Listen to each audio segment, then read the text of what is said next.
샬롬, 대구 신성교회 허관영 목사입니다. 이 성경은 애굽에서 탈출했다는 뜻을 가지고 있습니다. 이스라엘 백성들은 애굽에서 430년 동안 종으로 살았습니다. 원인은 요셉이 애굽의 총리가 된 이후에 기근을 피하기 위해서 들어간 애굽에서 종살이를 하게 된 것입니다. 그래도 감사한 것은 430년이 지나도 그들을 향한 하나님의 마음은 전혀 변함이 없으셨다는 것입니다.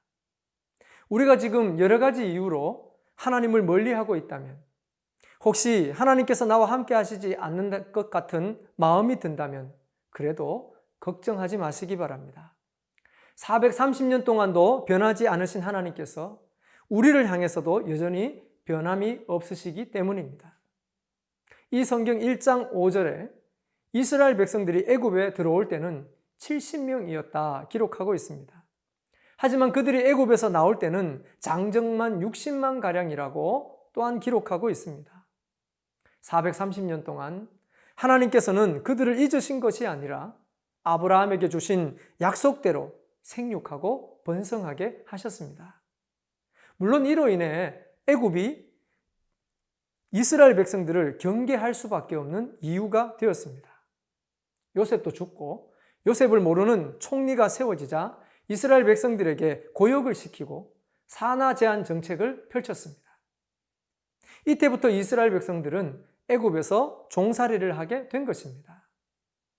그들을 애굽에 들어가게 하신 분이 하나님이신데 예상치 못한 어려움을 만나게 된 것입니다.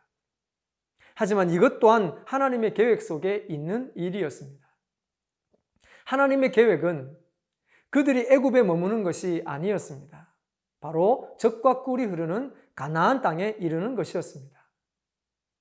이 상황을 바라보는 우리는 믿는 중에도, 기도하는 중에도 예상치 못한 어려움을 만날 수 있다는 것을 기억해야 합니다. 그리고는 낙심하지 말아야 합니다. 우리를 향한 하나님의 더 큰 뜻이 있기 때문입니다. 애굽이 산하 정책을 펴는 중에도 하나님께서는 모세를 태어나게 하셨습니다.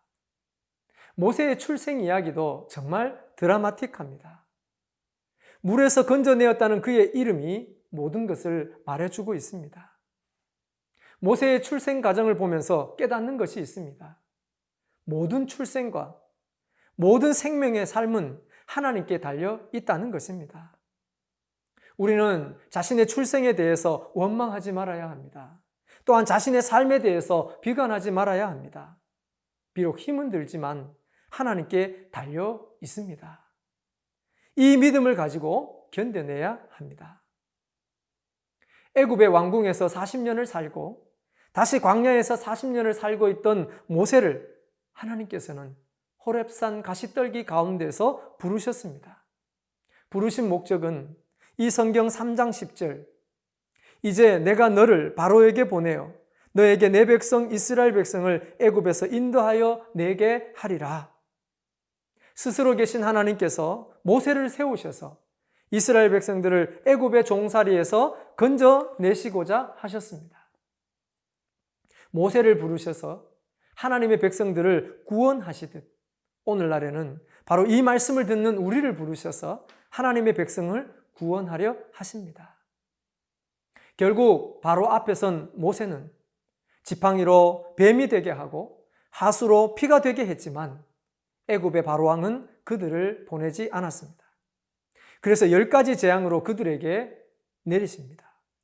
피, 개구리, 이, 파리, 악질, 독종, 우박, 메뚜기, 흑암, 장자 죽음, 이렇게 10가지 재앙입니다. 이 10가지 재앙은 애굽의 모든 신들을 상징하고 있습니다. 하나님께서는 그들이 믿는 모든 신을 치신 것입니다. 애굽의 모든 처음 난 것의 죽음을 맞이한 바로가 그때서야 이스라엘 백성들을 보내어 주었습니다. 이렇듯 하나님께서는 하나님의 방법으로 자기 백성들을 충분히 도우실 수 있음을 우리는 믿어야 합니다. 애굽에서 건져주신 이 일이 이스라엘 백성들에게는 유월절의 기원이 되었습니다. 애굽에서 나온 이스라엘 백성들은 자신들 앞에 놓인 홍해를 마른 땅을 걷듯 건넜지만 뒤따라 오던 애국 군대는 그곳에서 전멸하고 말았습니다. 이제 천국 가는 길에서 우리 믿는 사람들은 믿음으로 들어가겠지만 믿지 않는 사람들은 그 강을 건너지 못하고 지옥으로 가게 될 것입니다. 그러니 믿음을 끝까지 지켜야 합니다. 신명기에서 모세의 설교에 나오는 십계명에 대한 말씀이 이 성경에 자세하게 기록되어 있습니다. 하나님께서는 시내산에서 모세와 언약을 세우셨습니다. 그리고는 성소를 지을 예물, 증거계, 진설병을 두는 상, 등잔대와 기구들, 그리고 성막을 만들게 하셨습니다. 뿐만 아니라 제사장과 관련된 것들도 상세하게 말씀해 주셨습니다. 특히 이 성경 31장 13절, 너희는 나의 안식일을 지키라.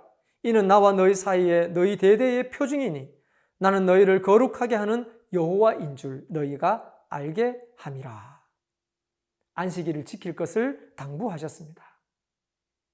이 말씀을 마치셨을 때 이스라엘 백성들은 하나님 대신에 금송아지를 만들어 자신들의 신으로 삼았습니다. 모세의 중보가 없었다면 그들은 전멸하고 말았을 것입니다.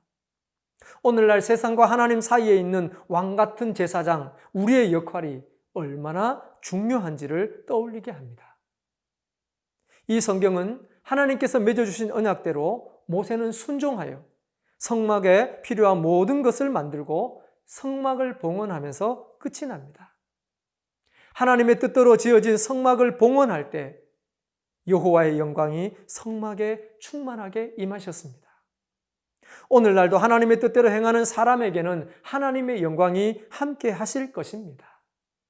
그 하나님의 영광이 오늘 이 말씀을 듣고 순종하는 여러분에게 내려지게 되기를 간절히 소망합니다.